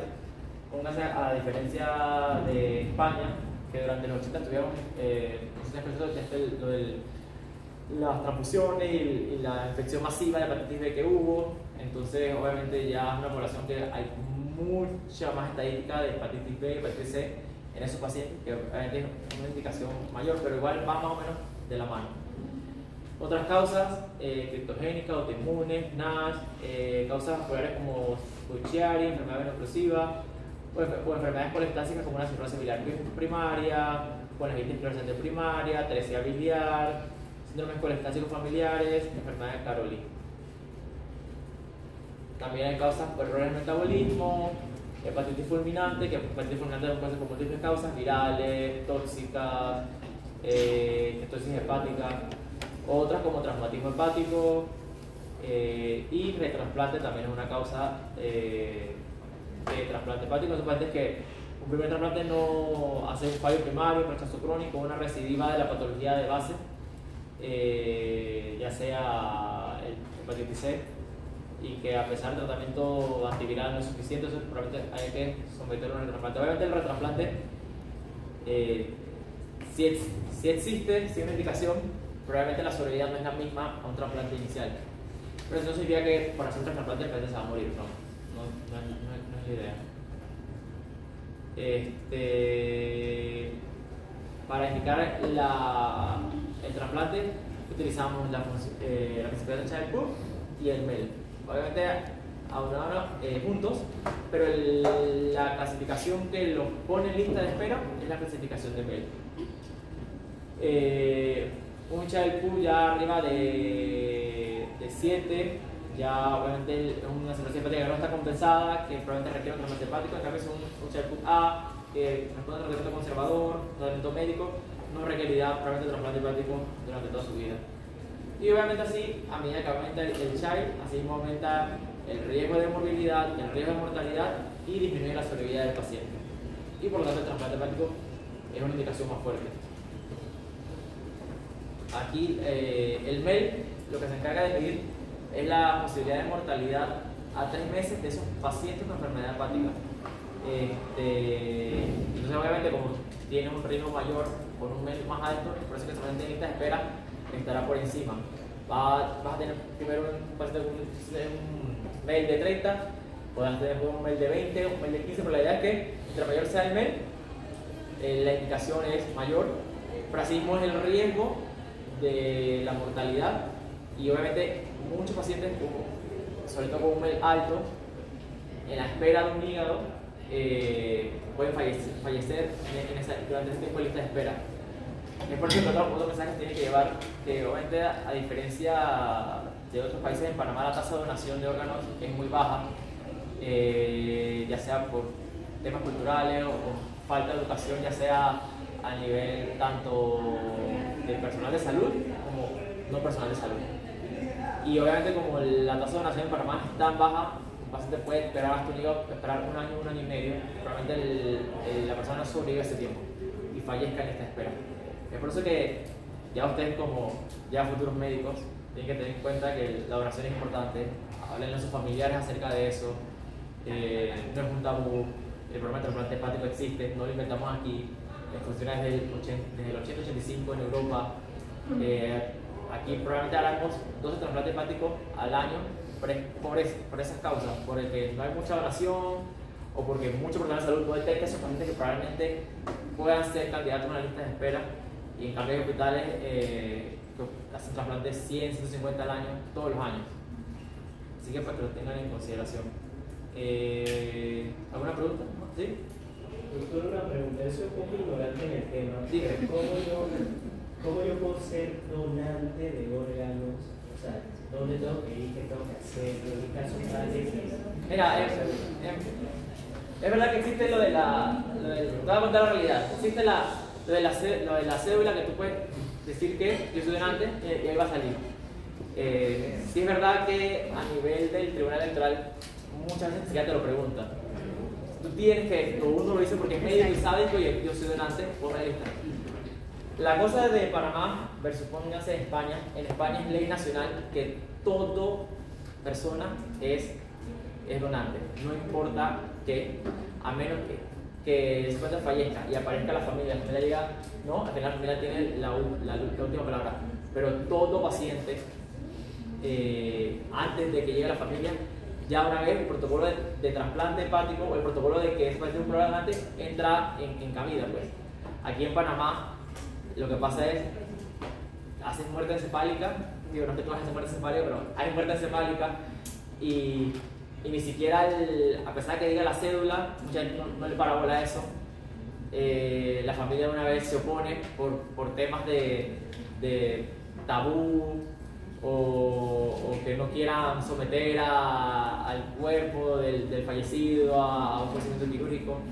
Pero obviamente para decirte la respuesta es, en el tribunal electoral, decir yo soy donante, que aparezca en tu cédula, y el siguiente paso es educar a tu familia, de que tu familia sea capaz de que, aunque ese momento es doloroso para todo familiar, pero que ya tengan la idea de que ese fallecido no solamente va a donar un hígado, va a donar 2 riñones, va a donar córneas, para matar ese trasplante cardíaco, puede donar un corazón, y eventualmente cuando lleguemos al punto de que se haga trasplante de páncreas, que existe, y trasplante de pulmón, ¿me entiendes? Entonces 8 o 9 órganos, y ya bueno, intestinos, pero eso ya lo vemos más lejano, que es más complicado, pero al final esas 8 o 9 vidas, ¿entiendes? Entonces eso es lo que tienen que inculcar, es más que todo es educacional, es cultural, es la única manera de lograr ese cambio.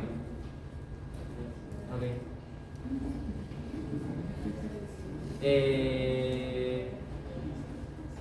Hay excepciones al MEL.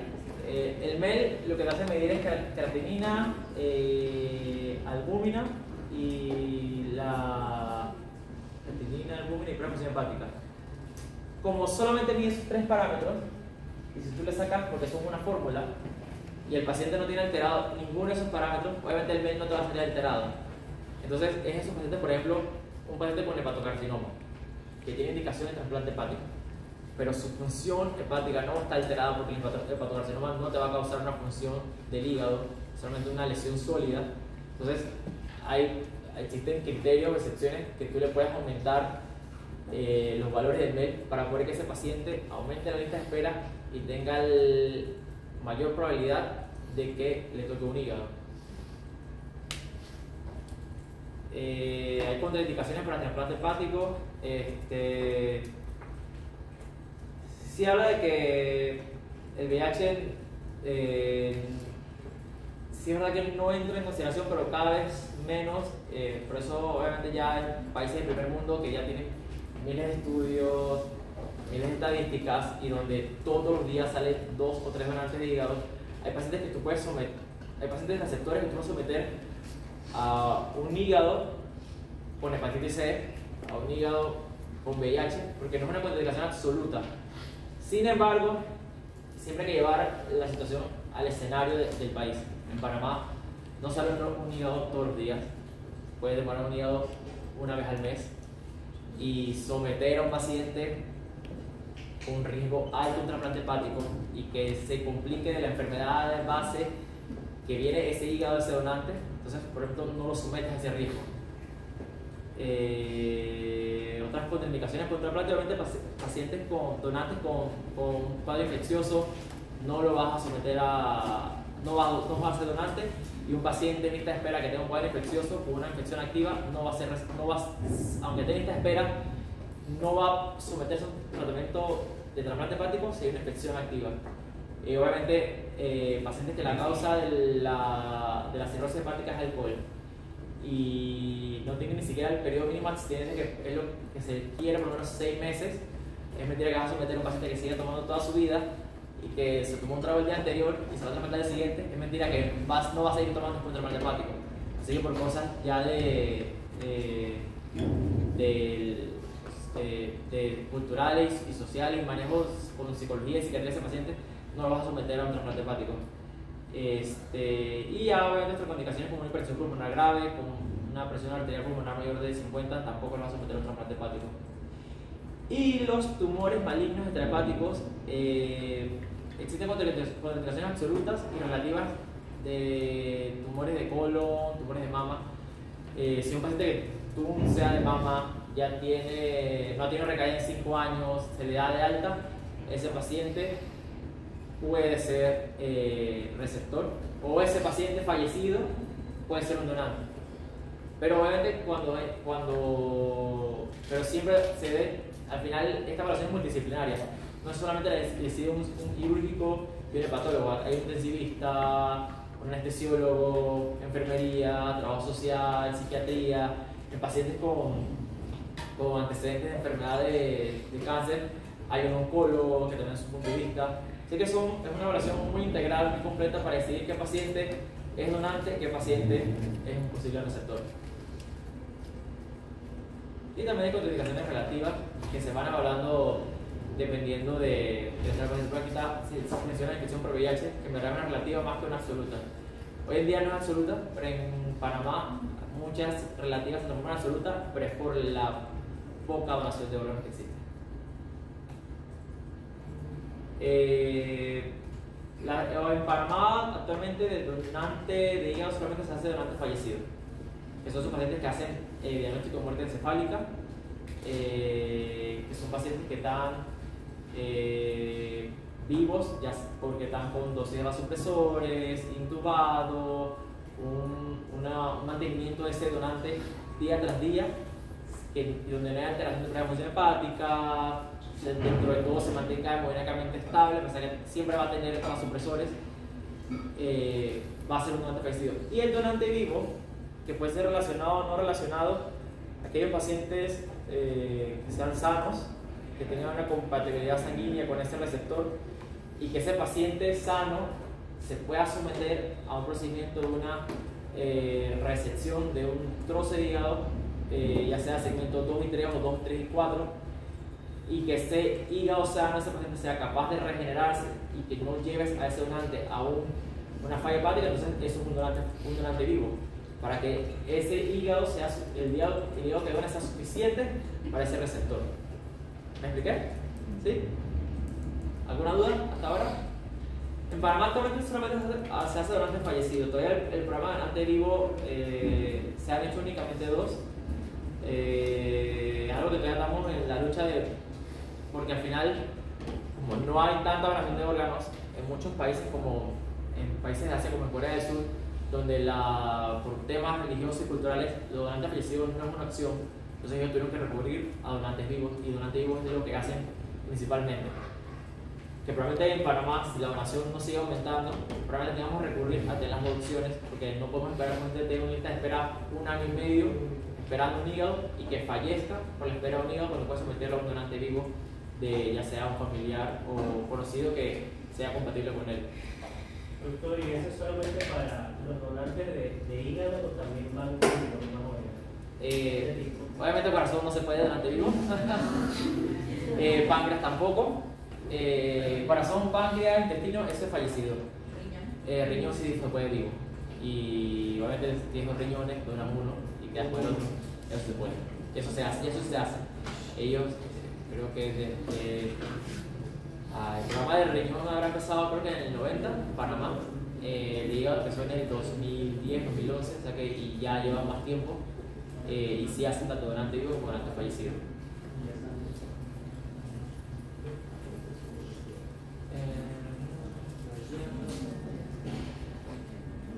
Ok, en un donante, cuando vas a evaluar un donante, ese paciente tienes que evaluar la función hepática, química sanguínea, los antecedentes familiares, antecedentes médicos, ultrasonido hepatobiliar. Al final, cuando tienes todas las evaluaciones y que tengas un probable paciente que es un donante hepático, igual no es seguro que ese probable donante hepático realmente sea un donante, porque al final tiene que ser sometido de manera macroscópica a una evaluación de ese hígado. Como usualmente los pacientes donantes de órganos, usualmente lo más que tienen es un ultrasonido cerebral, un CAT cerebral y un ultrasonido hepatobiliar y un ultrasonido renal. Prácticamente nunca se le hace una tomografía pre-donación.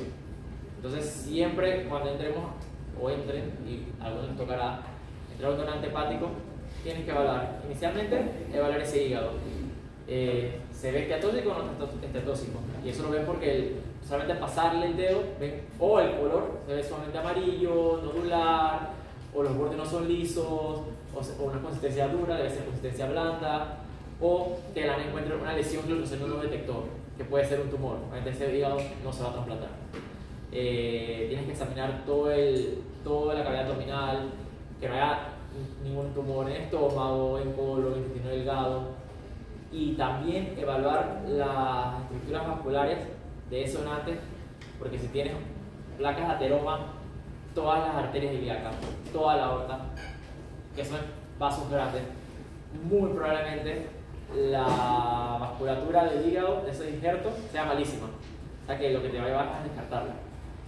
Si es verdad que a todo donante, antes de extraerlo, el hígado se hace una biopsia hepática. Sin embargo, la biopsia hepática, por el tiempo que demora en obtener un resultado, en que un patólogo la vea, y debido a que el hígado no es como el riñón que puede aguantar un día en una máquina de reperfusión y tienes un periodo de isquemia fría, que es el periodo de que sacas el hígado y lo metes en una bolsa de hielo con solución de preservación, tienes máximo 8 horas, que es el tiempo indicado para que no tengas complicaciones después del trasplante hepático. Entonces, como estás corriendo contra el tiempo entre que sales del hospital base a buscar el hígado, entre lo que haces 2 horas de la extracción del hígado, que regreses al hospital donde vas a hacer el trasplante, que el equipo que está haciendo la hepatectomía del receptor saque el hígado enfermo y logres a ponerlo, pueden pasar 5, 6, 7 o más de 8 horas. Entonces, lo ideal es hacer o demorar lo menos posible todo ese proceso. Entonces, esperar una patología que te diga que tiene esteatosis hepática de más del 30-40%, que prácticamente ya hay, entonces se descarta. Sin embargo, hoy en día, y ni siquiera aquí en Panamá, en muchos lugares del mundo, ni siquiera eso existe por el tiempo. Al final, la biopsia hepática se hace porque al final te sirve de dato en el postoperatorio para ver cómo debes manejar a ese paciente, pero no te lo va a descartar. Al final, increíblemente, todavía hoy en día, la decisión de si ese hígado vale o no es macroscópica. Hay programas, casualmente cuando estuve en Barcelona, un hospital estaba desarrollando un programa o una app que a través de una fotografía, y que la fotografía evaluaba características macroscópicas y decidir más o menos el grado de esteatosis, pero es algo que está en proceso. Al final, aquí, Inglaterra, España, Canadá, sigue siendo la visión macroscópica de hígado lo que te va a decir si ese hígado es válido o no. ¿Okay?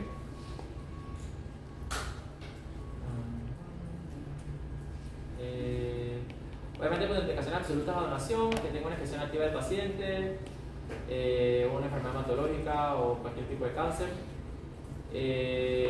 La logística del trasplante hepático va desde evaluar un potencial donante que se detecta actualmente en unidades de cuidados intensivos, pacientes que ya están en diagnóstico de muerte encefálica, se llama la coordinación de trasplantes, se toman todos los laboratorios, se descartan todas las posibles contraindicaciones por un trasplante hepático, se debe hablar con los familiares, obviamente porque eso pasa por una serie de permisos, que ellos acepten que se realice la donación.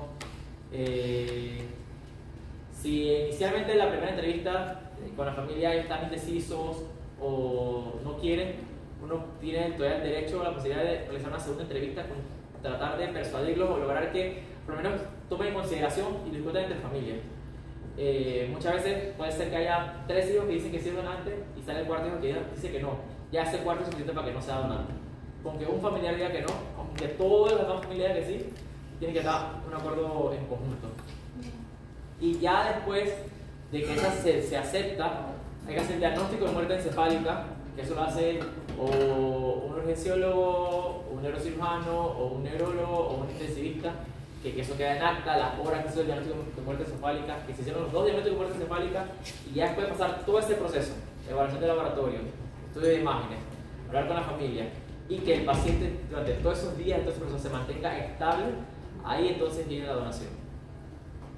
Sí, dime. Una pregunta, ya que estamos tocando un tema de donación de órganos, ¿qué pasa si nosotros, por ejemplo, que nuestra cédula cuando teníamos 18 años nos preguntaron que si queríamos ser donantes y dijimos que sí, y mantenemos esa posición, pero qué pasa si estamos en esa posición y nuestros familiares como que no la donación se cae, ya no procede.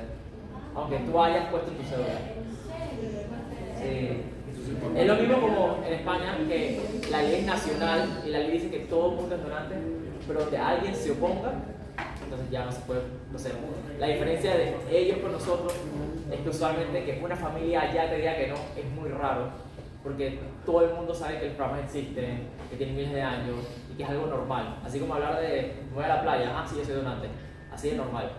Aquí eso se lo pueden preguntar a sus familias que llegan a su casa, pregúntenles a sus padres o madres que si ustedes fallecen, ellos aceptarían que fueran donantes. Probablemente algunos digan que no, otros digan que sí porque son médicos o porque los conocen, pero muchos, la gran mayoría dirán que no.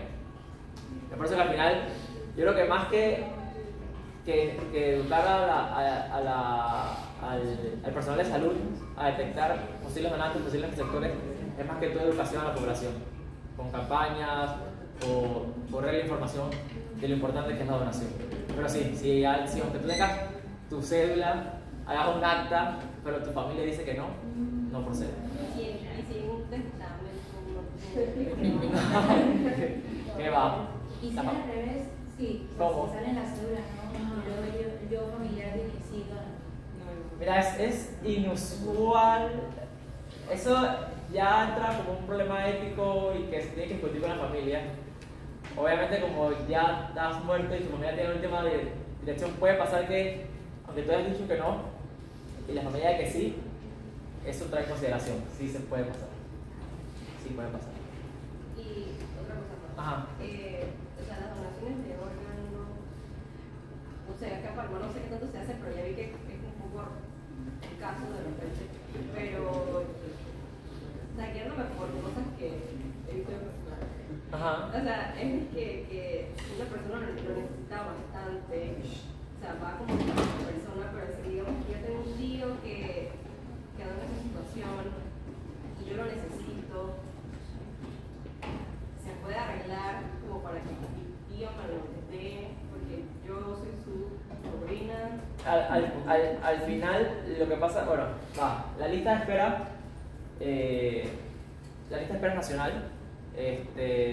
Todo el mundo entra en esa lista de espera, no importa qué contacto tengas, si tienes dinero o no importa nada de eso. Es una sola lista y va por orden del mail. Si un familiar tuyo fallece, pero tú eres la quinta en la lista de espera, ese día no te va a tocar a ti. Va a pasar por 1, o 2, o 3, o 4. Pero si es donante vivo, ya ahí sí puede saltarse la lista porque hay alguien que está haciendo esa donación. Es un problema ético, sí. Es una cosa que, sí. Es por eso que la donación de donante vivo no es una cosa tan fácil de contemplar. Que es verdad que es como como si fuera un tráfico de sí, tal cual. Pero si yo estoy de quinta en la lista de espera, entonces la mamá de mi tío dice, bueno, pero si le van a dar, entonces se lo van a dar a la sobrina de él, sí se lo donamos, pero si no, si va a ir a otro desconocido, entonces no, entonces nadie queda con nada. No, al final, sí, es que ponte que estás fallecido. Estás en quinta en la lista, obviamente va a pasar el primero. Y ahí va, créeme que entre el 1 y el 5 va a haber alguien que al final tome ese hígado. Si es donante vivo, dime. No, si es donante vivo, pero como es algo que no es un paciente fallecido que pasó por delante de alguien más, y alguien que por compatibilidad sanguínea, que lo hace mucho más fácil también porque eso es importante. Obviamente, probablemente la compatibilidad sanguínea de tu tío no va a ser la misma que con el 2, 3 y 4 que está encima tuyo en la lista de espera. Entonces es por eso que el donante vivo sí se contempla como para que pase un poco por delante. Pero no significa que tú vas a pasar por delante del paciente si es fallecido, obviamente. Y aunque yo lo conozca y la familia quiera que... No, al final eso no va a pasar. Pero solo para aclarar. Ajá, dime. Entonces, donante vivo puede ser donación directa. Sí, puede ser donación directa, exacto. Puede ser donación directa. Ajá, pero el donante fallecido tengo que esperar. No, el donante fallecido, exacto, sí, porque al final es falleció esta persona en Panamá, en la lista de espera en Panamá, entonces vas en orden. No importa si es, por ejemplo, el tío de Verónica No va a querer. Simplemente, si tú estás de primera que ella, tú vas a te vas a trasplantar por más que sea el tío de ella. ¿Y si la persona se estaba muriendo y en vida dijo que se lo No va a pasar. No se puede. No se puede. No se puede. Por eso existe la lista de espera. Es para evitar eso, porque si no sería ya eso es tráfico de órganos. Sí, dime. Doctor, yo vi que, por ejemplo, no pueden ser donantes. ¿Cómo? No pueden ser donantes los menores de. ¿Ah? No pueden ser donantes los menores de 6 meses, pero si un niño menor a 6 meses muere y otro niño menor a 6 meses lo necesita. Entonces, Sí, lo que pasa con los trasplantes pediátricos, como obviamente son niños, un niño de 6 meses, 1 año, obviamente su cavidad abdominal es súper pequeña, el hígado tiene que ser súper pequeño, es inusual que otro bebé fallezca, porque no es inusual que un bebé fallezca, y que tú logres conseguir un injerto de ese bebé a otro bebé. Es por eso que lo donan de vivo o la donación por split, que es bipartición del hígado, salió a cabalidad porque, póngase, hay un niño de 3 meses con atresia biliar que requiere trasplante hepático y fallece un donante de 65 años que mide 1,80 m y pesa 80 kilos, que el hígado prácticamente va a ser el tamaño de todo su abdomen. Es mentira que eso no se puede hacer, además de que el mismo cuerpo no es capaz de soportar toda la hemodinámica de ese hígado nuevo. Es por eso que se hace bipartición, que es tomar el segmento 2 y 3, ya sea del donante vivo o fallece esa persona de 1,80 y tienes dos receptores, un pediátrico de 3 meses y un adulto de 50 años. Entonces, el hígado fallecido, agarra el segmento 2 y 3 porque es más pequeño, se lo das al niño, y el resto, segmento 4, 5, 6, 7 y 8, se lo das al adulto. Ahí entra la consideración de eso.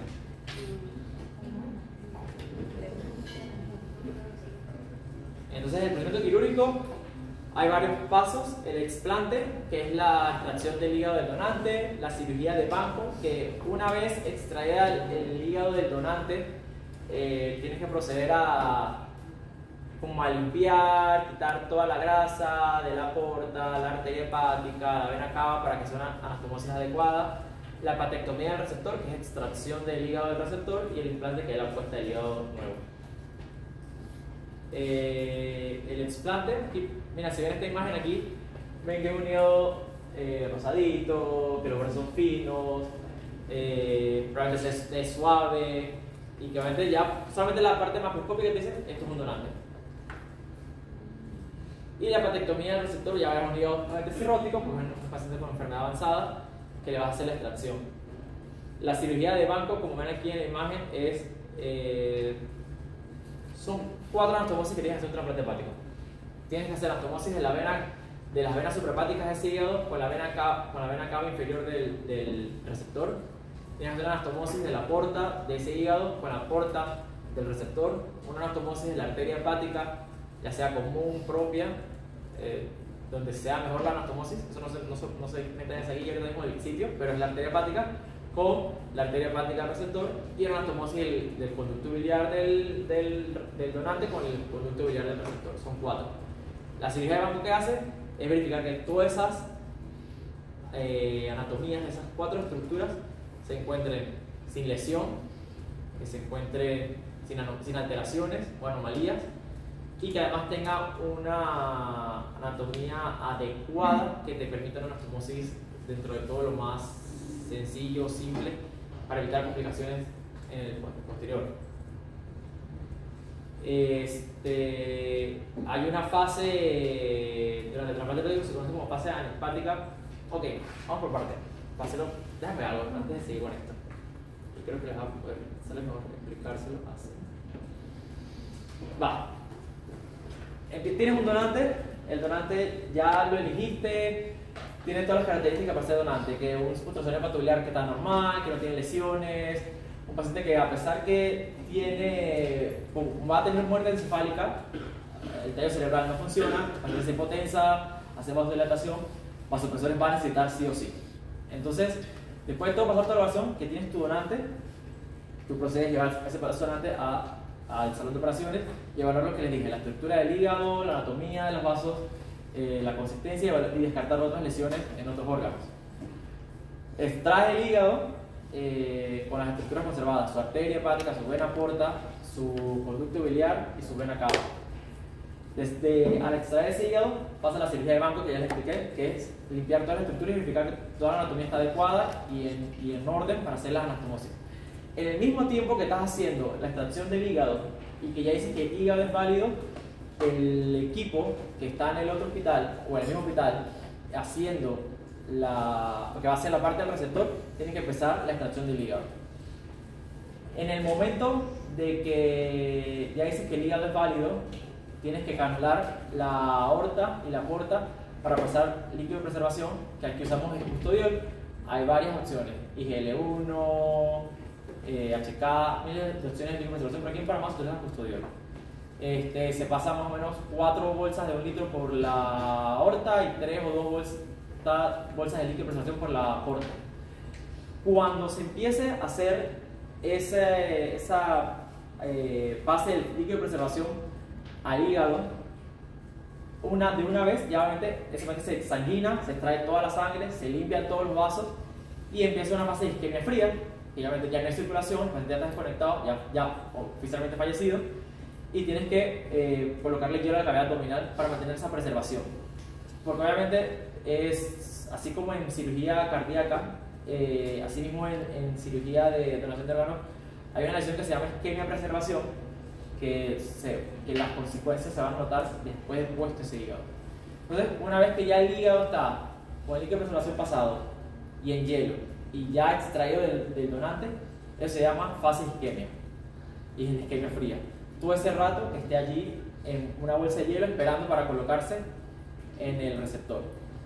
Ese tiempo de isquemia fría debe ser máximo 8 horas. Si es menos de 8 horas es lo ideal, que evita complicaciones a largo plazo o inmediatamente después del trasplante hepático. Si es más de 8 horas, por las condiciones que sean, las situaciones que sean, obviamente ya tienes que ponerlo, porque ya sacaste el hígado al otro paciente, pero obviamente el riesgo de que se complique es mucho mayor. En el momento de que ya extraes el hígado del receptor, empieza una fase anempática en el receptor, que no tienes hígado, que tienes todo desconectado, no tienes circulación portal que le llegue al corazón, ni drenaje venoso del hígado, y se mantiene la circulación de la aorta. Y hoy en día, al momento de extraer el hígado, la vena cava del receptor se queda en su sitio. Antes se cortaba la vena cava a nivel infrahepático y suprahepático, y se extraía el hígado con la vena cava para hacer una anastomosis de la cava supra-infra. Hoy en día la vena hepática se preserva en el receptor y se extrae el hígado sin la vena hepática y se mantiene por lo menos el drenaje venoso del resto del cuerpo. Ya después en la parte del implante se empieza de primera la anastomosis de la vena cava, o sea de la vena suprahepática del hígado del donante con la cava del receptor, posteriormente después la anastomosis de la arteria hepática. Una vez que se tienen esas dos anastomosis hechas, se restablece el flujo vascular del cuerpo. Ya la isquemia fría, desde que sale del hielo, ya está isquemia caliente, que eso debe ser máximo 1 hora. Isquemia fría máximo 8, isquemia caliente máximo 1 hora. Y la fase anempática debería ser por lo menos máximo 1 hora en ese receptor. Una vez que hacen anastomosis de cava y anastomosis de la vena porta, se restablece el flujo de sangre y ya se puede decir que en teoría puedes dar los siguientes pasos con un poco más de calma, porque ya tienes el 80% de la circulación que va ligada hasta la porta. Sin embargo, la arteria hepática es la parte más crítica del trasplante hepático por su tamaño, por el riesgo de trombosis arterial, que la posibilidad de que una trombosis portal ocurra en una porta que usualmente mide de 1 centímetro o más es muy raro, a una arteria hepática que puede medir 4 o 5 milímetros, que es mucho más alto. Y que en caso de que haya una trombosis arterial, el riesgo de la necesidad de reintervenir ese paciente es de una vez, ya sea para colocarlo en injerto o probablemente buscar otro hígado si en caso tal el hígado no funciona. Y ya por último es la anastomosis biliar. En total, el trasplante hepático del donante puede ser 2-3 horas más o menos, y el receptor en total desde que extrae el hígado hasta que pone el nuevo puede ser 5, 6, 7, 8 horas, y ya un casos muy complicados hasta 12 horas, no sé, pero es lo usual. Lo usual es que maneja 13 horas más o menos, la parte del implante. Y si el donante ya se sabe que va a ser donante y ya se tiene al receptor, ¿no se pueden poner en el mismo hospital? Sí, lo que pasa es que usualmente la donación es del hospital que te llaman. La parte del implante es en la Ciudad de la Salud, porque estamos allá, todo el equipo allá, y ese es el programa acreditado para hacer trasplante hepático. Si sale obviamente un donante, un intensivo en la Ciudad de la Salud, obviamente es en un hospital. Pero si sale un donante en Chiriquí, es mentira que tú vas a trasladar a un paciente con entubado, con vasopresor, en un avión para Panamá para hacer una extracción. Así que el equipo tiene que viajar. Si es en Santo Tomás lo mismo, el equipo tiene que viajar al Santo Tomás a extraer el hígado para traerlo a la Ciudad de la Salud. Siempre el equipo va a tener que viajar al hospital que está haciendo la donación. Y por eso que los tiempos son sumamente importantes y es por eso que es complicado, pero al final ya hay toda una logística ya estudiada de todo el proceso para que sea lo más rápido posible. Desde que se avisa que hay un donante, que está el personal en el salón de operaciones arreglando las bolsas para irnos, de que se va a la ambulancia al lugar de extracción, en el que regresa, se pone en un proceso largo, pero que requiere, pues, no sé, 20-25 personas en total, haciendo toda una logística, para que los tiempos de isquemia fría, isquemia caliente, fase hepática sean los menos posibles, para asegurar que el trasplante sea igual exitoso.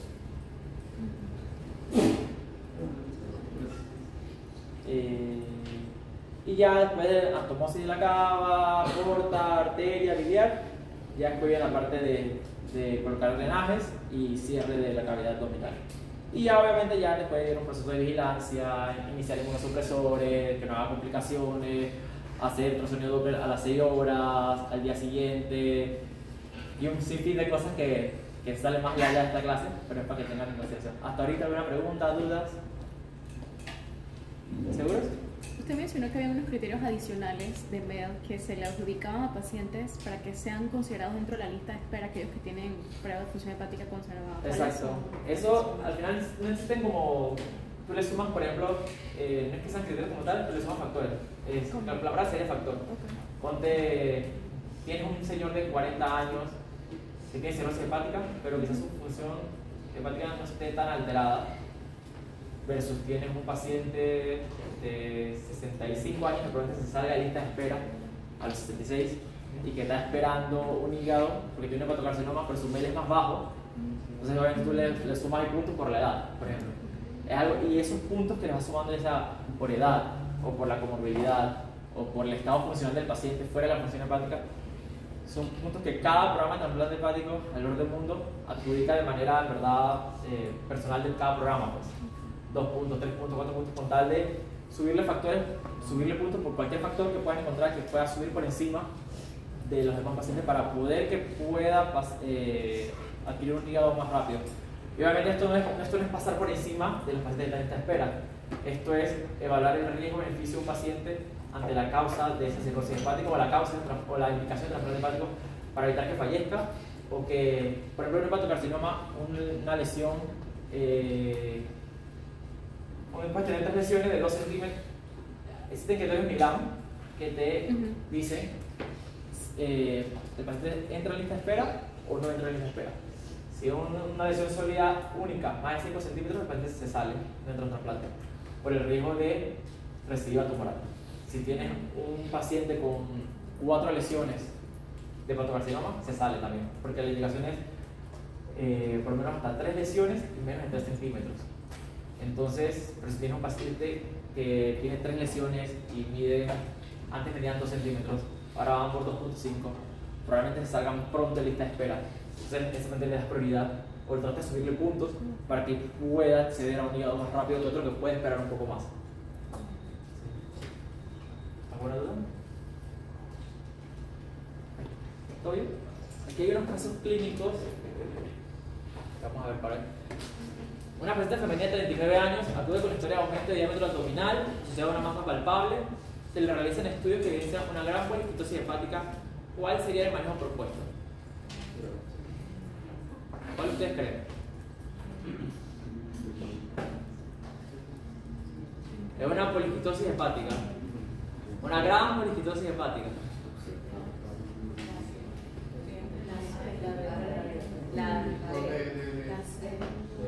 Ok, vamos por parte. ¿Quién dice observación?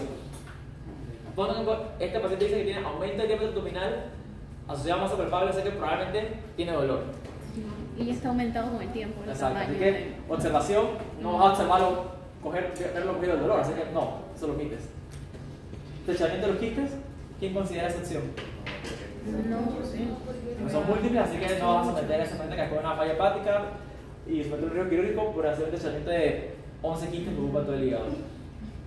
Estudios de tensión doble, resonancia descartada, hipertensión portal. Eso puede ser, obviamente, pero ese paciente que obviamente que lo sometiste a eso, le vas a hacer esos estudios por algo, ¿verdad?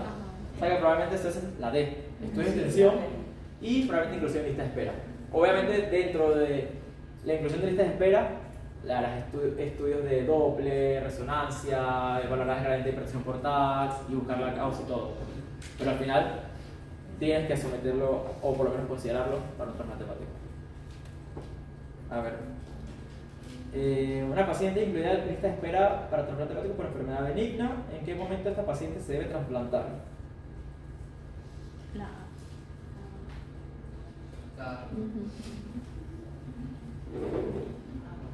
¿Qué consideran? Cuando la sobrevida sin el trasplante hepático es menor que la sobrevida exacto. Es la indicación número 1 al final. Al final puedes tener el paciente cirrótico con MEL en 30, que no mejora con manejo médico y que probablemente requiriera un trasplante hepático. Pero si lo metes al quirófano, se te muere el día siguiente, entonces eso ya no entra en consideración. Y ya dije que el MEL puedes meter en lista de espera a partir de 15.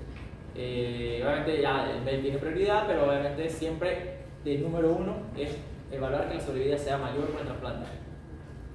O por lo menos el beneficio sea mayor. Por eso que no vas a someter a un paciente con un MEL de 10 a un trasplante, porque el riesgo de que se complique por un trasplante es mucho mayor que el riesgo de que puedas mirarlo toda la vida con un MEL en 10. A ver. Aquí va, otro caso. Paciente femenina de 40 años acude a consulta por dolor en hipocondrio derecho constante, antecedente de una colecistectomía hace 10 años, se realiza ultrasonido que evidencia una gran masa que ocupa todo el lóbulo hepático derecho de 14 centímetros con compresión a la vena casoprohepática derecha por imagen compatible con un hemangioma. ¿Cuál sería la conducta a seguir? ¿Qué dicen? Yo creo que ninguna. Ninguna.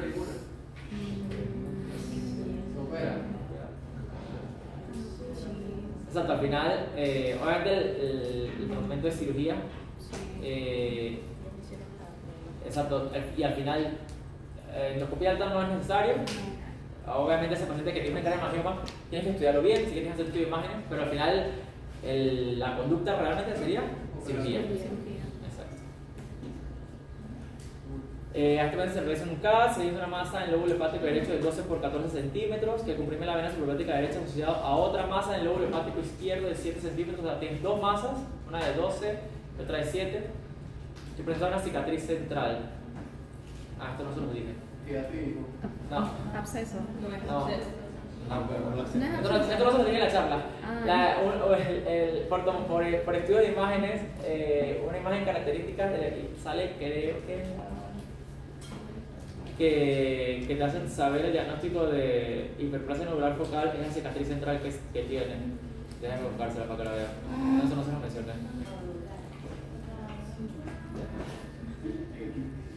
Mira. ¿La ven? Sí. Eso es por estudio de imagen, así que ese te hace el diagnóstico, o te ayuda el diagnóstico de hiperplasia nodular focal. No todas las hiperplasias lo tienen, por eso muchas veces el diagnóstico no es cierto y tienes que hacer biopsia. Pero si lo tiene, obviamente suma más la probabilidad de que sea eso. ¿Ok? ¿Podría señalar exactamente qué es? Es esto aquí. Ok, lo central. Sí, lo central. Así que lesiones con cicatriz central, el diagnóstico probable es hiperplasia nodular. Un quiste simple es una lesión quística líquido, o sea que lo van todo homogéneo. El acceso hepático probablemente lo vea con necrosis, burbuja de gas, líquido, no va a haber nada sólido. El quiste aquí diatídico va a haber una gran bola de quiste hiperintenso, así que no va a tener ninguna cicatriz. Así que el diagnóstico que era hiperplasia nodular. ¿Y el manejo de esta paciente con hiperplasia nodular focal cuál sería?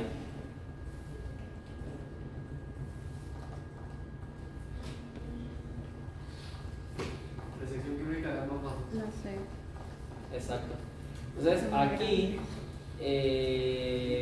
tienes dos lesiones que te pueden, si tienes un diagnóstico incierto y que te confunden con otra patología, obviamente la cirugía es una opción. No existen medicamentos para disminuir la masa. Si tienes dos lesiones y lo vas a someter a un procedimiento quirúrgico y tienes una lesión de 14 centímetros y la otra de 7 centímetros, que nomás la vas a quitar una y la vas a la otra. Si es verdad que la resección quirúrgica es el paso, pero aquí tiene la D, es importante porque a todo paciente que sometan a un procedimiento quirúrgico de una hepatectomía, no importa cuál sea, tienen que estar seguros que el volumen residual, y no solamente el volumen, sino la función residual de ese paciente con ese hígado remanente sea adecuada para sostener la vida de ese paciente. Donde ustedes sometan a una cirugía a un paciente con un tumor de 15 centímetros y que quede con un volumen insuficiente del menos del 25% del volumen total del hígado, o que ese volumen residual de un paciente cardiópata, hipertenso, diabético, con alteraciones prefuncionales hepáticas alteradas, créanme que el paciente va a hacer una insuficiencia hepática posterior a la cirugía y se va a morir de la insuficiencia hepática aunque lo haya salvado de la lesión. ¿Okay? Así que la volumetría hepática te ayuda a detectar cuánto volumen. Al final de esta volumetría, lo ideal es que sea 30, depende del centro, pero aproximadamente 30%, 40% de un hígado sano de que le puedes dar a un paciente de volumen residual. En pacientes que ya han pasado por quimioterapias y necesitan una retención, necesitan probablemente más volumen residual. Aquí se realizó volumetría que demostró que solo le queda 19% de hígado sano. Observación. ¿Qué hacen? Solo le queda 19% de hígado sano si hacen la retención de las dos masas. Observación. Porque no puede quedar un paciente por más que hígado sano que tenga con 19%, es muy poco. Doctor, ¿qué es MRI? Resonancia magnética. Ah. Y ya. Eso es todo.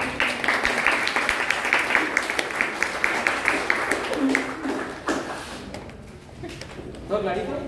Sí. Esta computadora.